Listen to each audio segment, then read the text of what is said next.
How you doing? My name is Adam McInnis, hit songwriter and producer, and today I'll be breaking down a song from Key called Bad Love. All right, so if you're new to this channel, what I do is in-depth breakdowns of hit songs, kind of show you the structure of songs, how they're really created, what's happening behind the scenes, and how they kind of thought of some of these ideas. Also, the cool thing about this is as you start to grow your ear and your understanding of music and what's actually happening from the harmonic scales and the production and the structure, you start to actually build more awareness in your ear. You're able to actually hear more in your daily life. And it's one of the reasons why I like doing this on this channel. If you like this content, please make sure you subscribe and that you like this and leave a comment below. Let us know what songs you want to see me break down. And without further ado, let's get into it today with Key's song, Bad Love.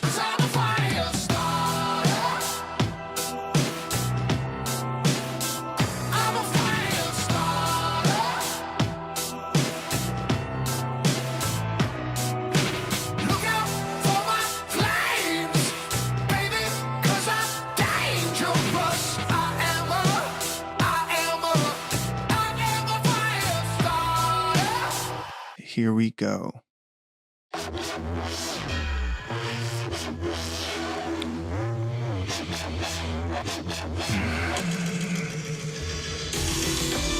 That's cool. It's like an 80s throwback. You can always know an 80s song from the snare.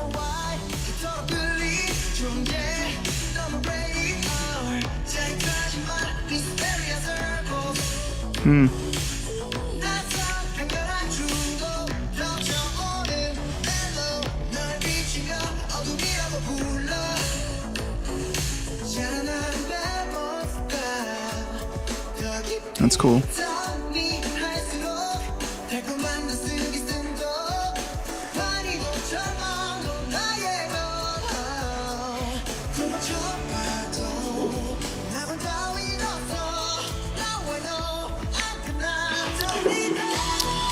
All right, so I'm going to stop there because I know that's most likely the chorus. Usually for most songs that go on the radio, the chorus hits between 45 seconds to the first minute. So that's what I'm always looking for.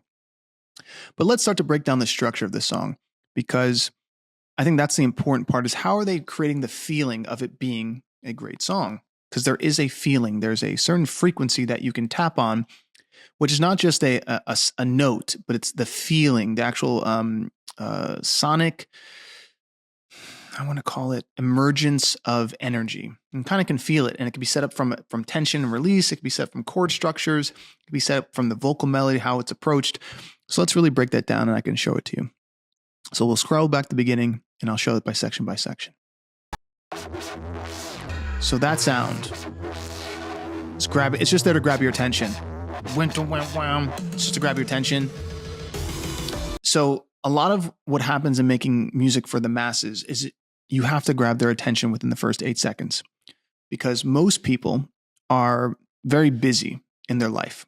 So when they are, driving or watching a video, if they hear whomp, whomp, whomp, they're going to be a little bit more aware.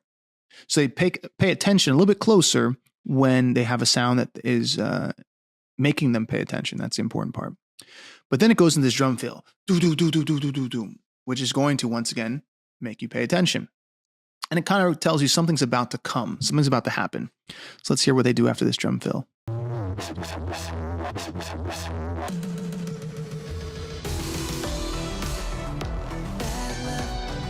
Okay, so they tell you the title right in the beginning. It's very important. So right when it comes in, it goes do do do do do do do do do do do do do do do. Then he goes Bad Love. So he tells you the title right in the very beginning of the song, and you're going to hear this high synth. That thing, that's the melodic kind of, you would say, ear candy that they're putting into your subconscious. Yeah.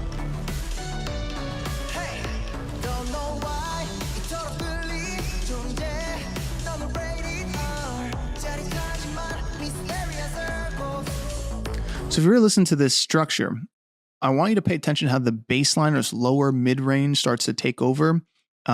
When you hear a big snare, though, that snare is still very full. A lot of times you can hear 80s sounds because it's the 80s drums with the 80s synth sounds is really what helps to create that 80s overall feeling, right?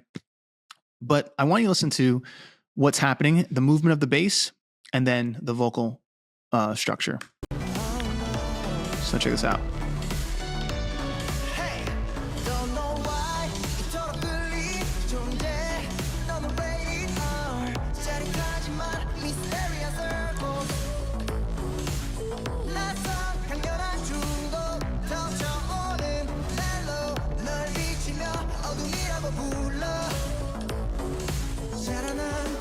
So here's what's interesting, right? So he's doing that, and then does another vocal melody, and that melody is the way of you hooking into knowing where you are in the song. So you know you're in the verse. So if we go to the second verse and you hear that, so you kind of know where it's at. I don't know where he's going to do the second verse because I've never heard this song before, but I'm just letting you know how I'm kind of characterizing everything. Now, one thing happens when it goes into the pre-chorus. Notice how those big drums pull out and you don't hear as much bass line movement. So listen for this right here. You see the bass line? High synths are gone. And now the drum beat changed. Now we have mid-size, mid-range synths coming in.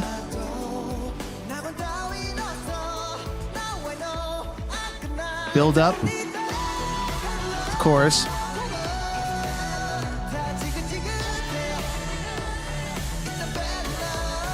Big drums.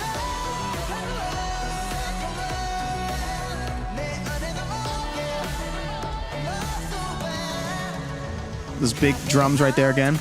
Okay, that do-do-do-do-do-do-do-do. Okay, so let's break this song down. This is very inspired by Journey. If anyone has heard Journey, don't need love. When he hits those notes, those are right out of Journey's playbook. And not in a bad way, like in a beautiful way, because Journey was one of the best bands of that era. If you think about those vocals, it's so hard to get up there. I can't sing those notes full voice. I mean, they're so high. So he's a pure tenor.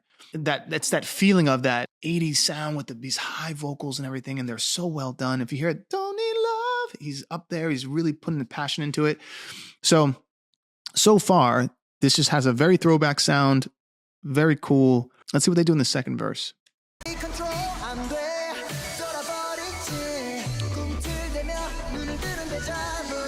So he did.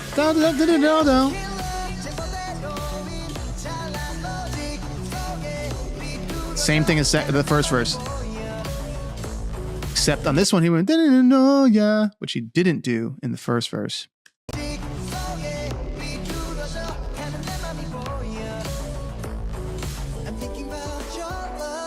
Back to the pre-chorus.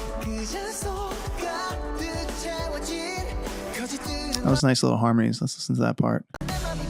Check this out. Right here. If you hear those harmonies, check it out. For anyone out there who's a golden ear, I always try to help everyone understand that if you're just focusing on the lead vocalist, right? The lead vocal is obviously the main vocal part that you hear. If you're not listening for the harmonies, if you can't hear them yet or you can't break them down, I highly recommend looking at the harmony course that we put on our website because it teaches you how to hear harmonies and more importantly, how to create ones of your own. Harmony, which is the resonance of frequency and notes that emanate off of a certain tone. So if I sing and you can hear if you can hear all those frequencies emanating like a rainbow, like colors, you're literally hearing a full spectrum of music. If you can only hear the just that one note, you're limited. Now, you can still love music by only hearing that one note or that lead vocal. But if you can hear more of it, your understanding and your love for music will grow. If you're excited and you understand what I'm saying and you want to learn more about it, we have a harmony course on our website, or just study harmonies on your own and you'll realize how much more you will fall in love with music. All right, let's keep on listening.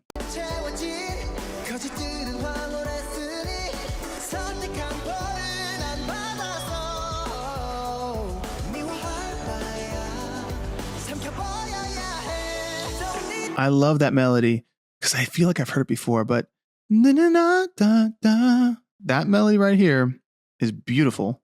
And I don't know where I've heard it before, but I love it.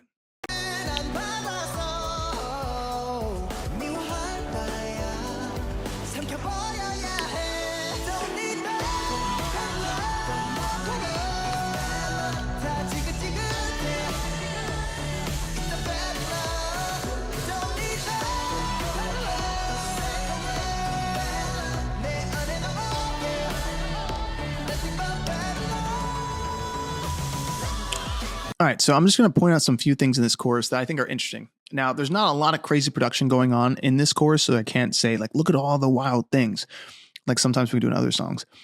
But let's break down what is happening in the chorus so you can hear it from a sonic structure point, right? So we have the lead vocal, don't need love, oh, love. That's the main vocal, right? But let's hear what else is happening. So even the bad love, you can hear the harmonies on that word, so check this out.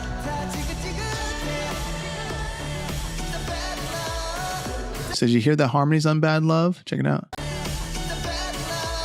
Bad Love. Did you hear that? Bad love, bad love, bad love. So all those things are happening on that note. Let's hear what else is happening. So when she goes, don't need love, there's also don't need bump, don't need bump. There's a lower vocal that's actually kind of repeating some of the things he's saying. Check it out. Don't need love, don't done it dump, don't done it dump. So listen to that one more time. It's like, don't need love, don't need it back, don't need it done, don't need it done.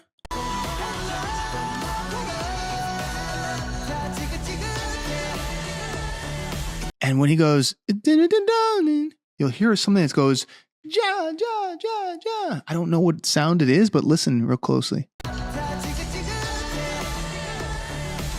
Hear that? It's like, bye. Listen one more time for it.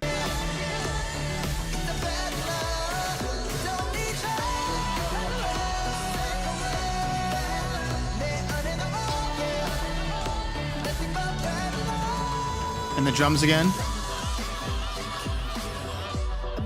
Like that sound at the end, it goes, oh, that's in the chorus.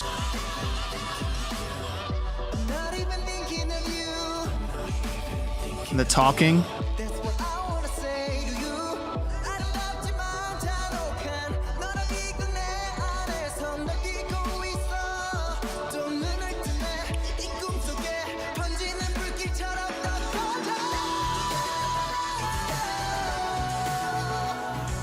So you can hear what's happening. Let's break down this bridge into this chorus. So the drums now are just simplified. We don't have these big 80s drums at all in the bridge. And then when it goes into this last chorus, or at least this bigger part, when he starts to sing the bad love, a lot of the mid-range is pulled out. So let's just hear that, because what they're doing is trying to stack the building of tension and release. So let's listen how they're doing it. So the drums are very pulled back, considering where they were. Now, this vocal, it's missing something. It's not as big as the other choruses yet. Now we have the full chorus.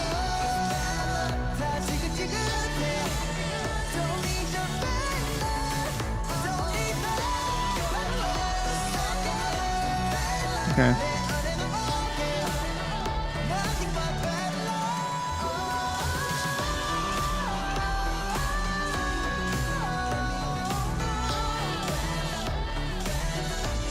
If you hear that same synth from the intro is right here. Oh. So let me listen to this intro sound real quick. See, that synth. That dun, dun, dun, dun. It's going on also in the background at these endings. But see, it's lower. Listen real quick. See, there it is. So if you notice, at first it goes, bang, bang, bang, and then it goes an octave lower, because the vocalist is going over the top. Very clever production. I really like the production. All right, great. So let me do my professional opinion of Key's song, Bad Love. This is, like I said before, it's a total 80s throwback. It's inspired by Journey and other bands of that time point. I think the melodic structure is good. I remember the parts. I still remember some of those things. I remember the title, which is good.